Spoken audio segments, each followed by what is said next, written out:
اور اے نبی بشارت دے دیجئے صبر کرنے والوں. تو یہ تو ہے بھوک، فقر و فاقہ. آپ کو معلوم ہے، میں نے پہلے ذکر بھی کیا تھا، جیسے اسرا کے اندر غزوہ تبوک کے دوران کس قدر شدید بھوک کی کیفیت تھی مسلمانوں پر. ایسے بھی مواقع آئے ہیں کہ تین مسلمانوں کے لیے 24 گھنٹے کا راشن ایک کھجور ایک صحابی نے، ایک مسلمان نے منہ میں رکھ کے تھوڑی دیر چوس لی، پھر دوسرے کو دے دی، پھر دوسرے نے چوس لی، کچھ گلوکوز پہلے کو مل گیا، کچھ دوسرے کو مل گیا، پھر تیسرے کو مل گئی. یہ بھی آیا. اب جھیلنا، اسے برداشت کرنا. اسی طریقے سے غزوہ خندق کے موقع پر جو آیا، اس لیے کہ شدید ترین سردی کا موسم تھا اور یہاں اب کچھ نہیں تھا، چاروں طرف سے گھیراؤ ہے، کوئی باہر سے رسد آ ہی نہیں سکتی، قحط کی کیفیت ہے، اور یہاں پر جو ہے فاقے آ رہے ہیں. اور اس فاقے کی حالت میں حکم ہوا ہے کہ خندق کھودو.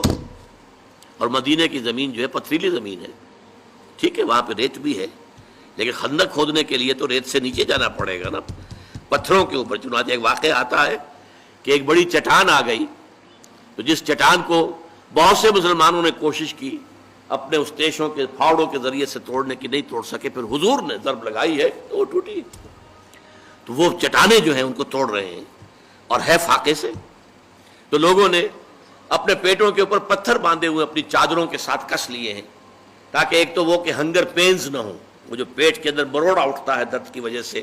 اگر معدہ خالی ہے تو وہ تو احتجاج کرے گا، لیکن اس بوجھ تلے اس کو لے آئے پتھر تلے تو وہ جو ہے اس میں وہ کیفیت پیدا نہیں ہوگی، کمر دوہری نہ ہو جائے.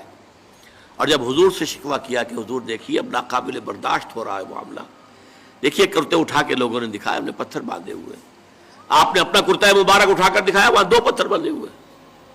یہ کیفیتیں ہیں کہ جن میں سے گزرے ہیں محمد رسول اللہ والذین معہ، حضور بھی اور حضور کے ساتھی بھی. تو والصابرین فی البأساء والضراء، ضرر کہتے ہیں تکلیف، کوئی آپ کو جسمانی تکلیف پہنچ رہی ہے، کوئی زخم کے اندر ٹیسیں اٹھ رہی ہیں، یا جیسے کہ آپ کو معلوم ہے جیسے مکے میں صحابہ کرام کو ٹارچر کیا جا رہا تھا، شدید ترین ایذائیں دی جا رہی تھی. حضرت بلال کا معاملہ، حضرت خباب بن الارض کا معاملہ، دہکتے ہوئے انگاروں کے اوپر ننگی پیٹھ لٹا دیا گیا، لیٹ جاؤ، لیٹ گئے. اب آپ دیکھیے کھال ہے، آپ کا کیا خیال ہے کہ ان کی کھال سن تھی؟ انہیں جلن کا احساس نہیں ہو رہا تھا، لیکن جھیلا ہے، اسے برداشت کیا. کیوں کہ حضور کا حکم ہے کہ کوئی جوابی کارروائی نہیں کرنی ہے، جو بھی یہ کرے ٹھیک ہے کرنے دو، تمہارے جسم کے ٹکڑے کر دے کرنے دو. اسی وجہ سے لیٹ گئے. اور جو ہے وہ کھال جلی ہے، پھر پیٹھ کی جو چربی ہے وہ پگھلی ہے، اس سے پھر وہ انگارے ٹھنڈے ہوئے ہیں.